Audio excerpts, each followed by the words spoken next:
Is your debt causing you sleepless nights? Knock your debt out with Debt KO. And your debt won't be the only thing keeping you up at night. Debt KO, free impartial advice on all your debt.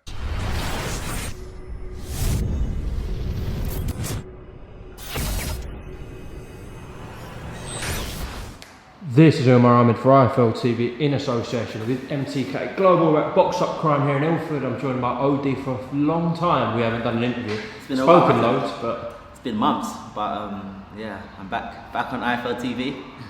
Now, of course, Oscar and Coogan have been keeping up with you on camera.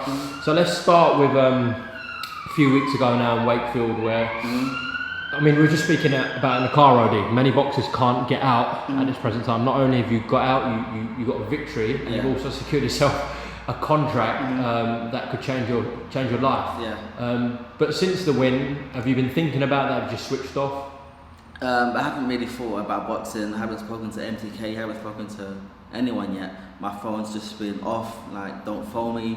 Let me enjoy my rest. Let me enjoy life, because you know that was a long camp. And during that camp, I felt so isolated and so gym home. I didn't have no fun at all. I didn't cut any corners. I went to bed on time every night. I ate the right foods every day. And it felt like, towards the end of the camp, it felt like it was getting a bit too much. So, you know, after the fight was done, everyone knows that don't phone OD about boxing. Don't speak to him, just let him go. So I haven't spoken to MTK yet and just been getting on with life. Of course, you've been in with arguably the best fighter in Britain and one of the best in the world in Josh Taylor. You've been in someone who's on the verge of world level in Jack Cattrall. You've been in there with VAZQUEZ. This Tyrone McKenna saga went on for so long. Being honest, how do you rate him now that you have shared a ring with him and you've been in with so many top fighters? How do you rate Tyrone? Just being honest, yeah, it's probably one of the easiest fights I had in my boxing career. That's just me being honest. Tyrone McKenna is a really cool guy. I've been speaking to him after the fight. He's got Call of Duty, so I've got to go online with him and play that game together. But just being honest, I found the fight fairly easy. I fought the whole fight in gear one. I never come out of gear one. I had in a gym, and I know I had 2 or 3 more gears in me, but I just literally fought the whole fight in gear one. I could hear the guys in my corner. I was like, come on, show up a few more gears, but I didn't show any more gears. So a lot of people will be looking at me thinking that that's the best I've got, but they don't know that that was literally gear one. I thought my hardest fight in the Golden Contract was probably my second fight. Ohara was my hardest fight in the Golden Contract, because in that fight I got tired, I got hit. Whereas when I fought Logan Yoon, I didn't really get hit. In my last fight, I didn't get hit at all, really. So Ohara was probably my hardest fight in the Golden Contract. You had a new team around you as well. You had Kevin Mitchell and obviously you had Will and Adam there as well. Yeah. How was it working with them, especially Kevin? To be honest, it wasn't new, because Kevin's been with me from when I was in the Sims gym for years. So Kevin knew the certain game plan and the blueprint that won me all my fights when I was at the Sims gym. And when I was with Sims, that was when I was at my best. And obviously things happened. I got thrown under the bus. We parted ways. And I haven't really got back up there until now. Kevin Mitchell, Will Jones, together, such a great team. So I'm definitely in the right place. I know you switched off from boxing, but now you're here doing an interview, and we know what the Golden Contract means if you win it. Are you thinking state? 100%. A lot of people have been trying to link my name to a few other fighters in the UK, Lewis RITSON, Davies Jr., Tyrone McKenna rematch, but listen, my heart is not in the UK no more. As far as I'm concerned, I don't want to fight in the UK again. From now, America's where my heart's at, and that's what I'm going to be going for.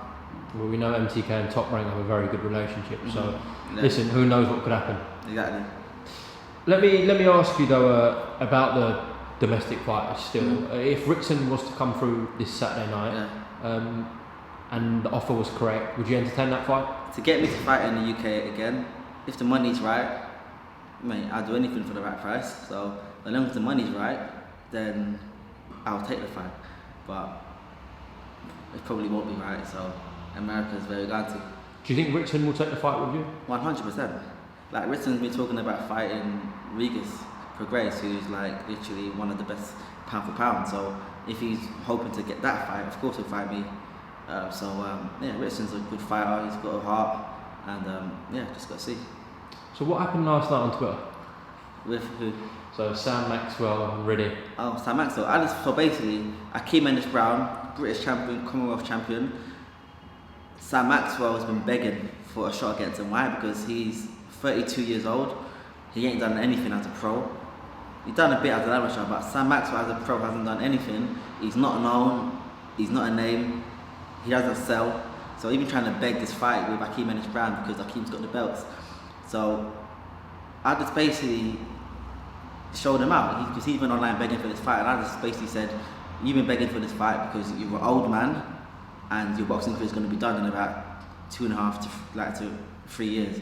I wasn't being disrespectful, I was just being honest because that's the truth. If you're 32 years old, you haven't got a name, you've only had 14 fights, mate, your boxing career is almost done unless you get a touch, like unless you get a British and a Commonwealth title ASAP, your boxing career is almost done. So I just basically said to him, like, you're begging for these fights because you're an old man, and that was it really. I mean, you seem like the deal for a UK fight is going to have to be not only right but a little bit above perhaps, because now you have got that opportunity to go and box in the States with that contract. So basically, what's the message to the UK fighters and promoters? Pay up or shut up. There we go, short and sweet. How's life in general though? It must be satisfying, as we said at the start, to get your payday, to get the win. Surely, OD, because a lot of fighters can't even get out. No. To be honest, I was probably happier during camp. I'll just be honest. I was happier before my fight than I am now. I am happy now. Don't get me wrong. I'm not sad. I'm not depressed. I'm literally always lively. But I was actually happier. I was literally thinking about this a few days ago as I was walking home. I was like, I was happier before the fight than I am now. Why? Because before the fight, I had a certain routine. I was doing the same thing every day. Wake up, read, learn, go to the gym, box, come home, sit on the PS4. My phone, I've got my friends, they phone me and they text me, but my real friends. After the fight was done, mate, I'm getting texts from the whole world now. All of my old friends, school friends, people that don't text me, congratulations after my fight. Now they're texting me, now like, I'm getting phone calls, I'm getting a congratulations text. They're saying, let's go get food when you're free. Like, everyone's just on my case now, and it's like, I'm not trying to be rude, so I've been trying to get back to everyone. But I tried to do like, if you want my dancer, like, yeah, I'm good, I hope you're well. So I'm not trying to hurt anyone, because then they'll say that Ohara's a prick. So I'm just trying to get back to everyone, but it's been hard, and I still haven't got back to everyone from my fight. Like, the day after my fight, I was sat on my phone in a car for literally 5.5 hours, and I didn't even get back to half of them. For 5.5 hours, throughout the whole car drive on the way home, I was on my phone, texting people back. Kevin Mitchell was the one driving the car. You know, I don't text and drive. So anyway, I was trying to get back to everyone, but it's just like, it seems a lot. Like, everyone's just on my case now. Everyone wants to meet up, everyone wants to go out for food, and everyone wants to talk to me and be my friend, and like, come on man, like, chill, like, relax. Like, you weren't texting me like this before the fight. You weren't phoning me like this before the fight. I thought Catterall, I got beat. I thought Taylor, I got beat. You weren't texting me like this. You weren't phoning me like this. I thought Ofori, I won. I thought Ogunyu, I won. You weren't texting me like this. But I tell you what it is now. After my last fight, people have been putting online that OD's about to sign a 6-figure deal. So as soon as people see that 6-figure deal, bro, these people I haven't heard from you in about 5 years. All of a sudden, we're now best friends. Like, girls that I used to see in the past, girls that I used to be with in the past, said I'm a prick, said I'm a cunt, they don't want to speak to me again in their life. Now they're all back. Not just one of them, a lot of them. I'm like, come on. Sometimes it feels good, like, yeah, you come back because, you know, I'm the man, but like, nah. But if you feel like these are fake, these messages, I'm not saying all of them are, not everyone on your phone will be doing this out of a fake feeling, but if they are, why even reply back? Because I'm not trying to, because then if I don't respond, like, I'm not responding fully, I'm just like, yeah, thanks, hope you're well. But then I don't want anyone to go around saying that Ohara's a prick, Ohara got a deal and he don't speak to us no more. You can't win either way though, surely. Yeah, you can't win either way. But I'm just got a good heart, I guess. That's why I feel like people only get what I've got. You only get put in like a certain position in life if you got a good heart. And my heart's not like their hearts. That's why I am where I am and they're where they are. So I'm not trying to be like them. I'm not trying to go down to that level. That's why I just respond to everyone nicely. Yeah, hope you well, thanks. So I don't really want to air people. They start saying, "Oh, Ohara blew up and you got a six-figure deal when he stopped texting me or he stopped phoning me or now he don't answer my phone calls." So I wouldn't even call it fake. Would I call it fake?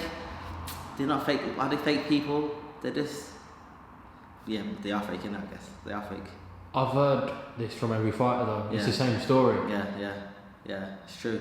It happens because I'm the kind of guy where I only keep my good friends around me anyway. Like my close friends, my family, my cousin, and my brothers.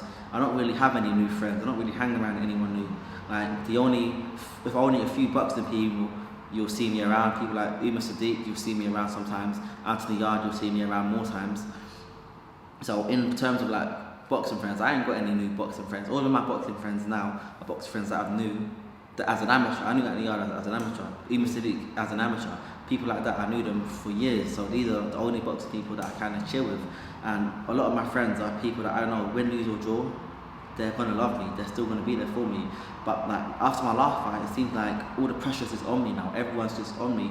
Like after this, my phone's probably got 15 messages probably, like people I've got to get back to, and or even if I don't get back to them, I start feeling bad. I start because then I've got people on my WhatsApp, and if I go online on my WhatsApp, they'll see that I'm online. I get people like they will text me and they'll wait to see if I come online. So like sometimes I have to put my phone onto flight mode, and then I respond to everyone, and then I come off the WhatsApp app and then I take it off of flight mode, so then they can't see that I've gone online, but I've responded to certain people. So I've been having to do things like that. But like sometimes I feel like I wanted to go back the way it was before my fight.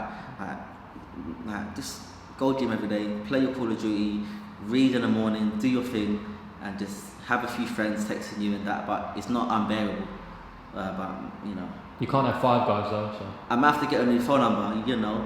New contract. Who's this? Yeah, but in camp you can't have a 5 guys or. Oh hell no! Listen, that's what I've been missing, the food. So tomorrow morning, me and my friend, we've got a little thing that we're doing, a competition for his page on YouTube. We're gonna get 20 burgers, all from 5 guys, 10 for me, 10 for him, and we're gonna see who could eat the most burgers. And listen, I'm winning that. Odie, just back to what you were saying about people texting you. Yeah. Out of curiosity, after the Taylor fight and after the Cattrall fights, how many people were texting you? After the Taylor fight, very few people. Like, a few people text me like, unlucky bro, you're gonna come back. And I'm like, okay, thanks. And then I don't hear from them again. But now, when I win, they say, congrats. I'm like, thank you. They're like, so when are we going out for lunch? So now they're taking it to another level. Whereas when I lost, a few people still sent me a text, but then they just ended there. Only guy that really phoned me and was there for me was like one of my good friends, Ishmael, I called him Dread, I've known him for years. After I fought Taylor, like in my other fights that I've won, he just sends me a text, yeah bro, good fight, that's it. He's not really on my case like that. But after the fight that I lost, I fought Taylor, he was there for me, made sure I'm good, phoned me all the time. So he phones me more when I got beat than I do when I win, because he knows when I win, I'm happy. Everyone's there for me, but when I lose, that's when I need people the most. So my good friend Ishmael was always there. That's why after my last fight, the first person that I phoned was him. I knew that he was at home watching the fight. He was the first one that I phoned because I just want to show him that he's my guy. He's there for me. When I lose, you're there for me. When I win and I'm on top of the road and everyone wants to phone me, I'm not trying to show them any attention, but you're going to be the guy that I'm always going to give my attention to because you're my real friend, kind of thing. So yeah, when I fought Taylor, people weren't really texting me, and then after that, when I fought Cattrall, no one really. No, when I fought Cattrall, I probably got 3 or 4 texts saying unlucky. Yeah, but that was bad because the thing is, everyone thought I was done. When I fought Cattrall and I got beat, everyone thought I was done. Like LD, Taylor, Cattrall. We thought he was going to be good at one point because I was really a prospect. Everyone thought and then when I got beat, my second loss, people thought I was done. And then I don't really mind because that's them, and I'm still happy regardless whether they're here or not. I'm a happy guy. I ain't gonna let anything put me down. But yeah, everyone thought I was done. So people haven't really been on my case until now. Now they're hearing 6 figures. Now they're back on my case. Listen, Odie, that's just the way the world works, I guess, though, isn't it? It's a harsh reality, but I suppose that is how it works, especially in the fight game.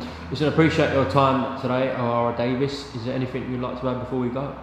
Nah. Listen, any boxing fans, when you see me out on the streets, listen, take me Five Guys, take me McDonald's, Burger King, Indian, Chinese, pie and mash, what else is there? Burger King. Listen, any boxing fans, when you see me out on the streets, if there's a local fast food restaurant nearby, let's go have a bite. You missed that Caribbean, we just had one. Oh, it was an amazing thing, wasn't it? Yeah. Listen, Odie, thank you very much for talking to IFL TV. Well done again on winning the golden contract. Enjoy your Christmas and the rest of the year, and look forward to a big year for you next year, hopefully, yeah? Thank you. Is your debt causing you sleepless nights? Knock your debt out with Debt KO. And your debt won't be the only thing keeping you up at night. Debt KO, free impartial advice on all your debt.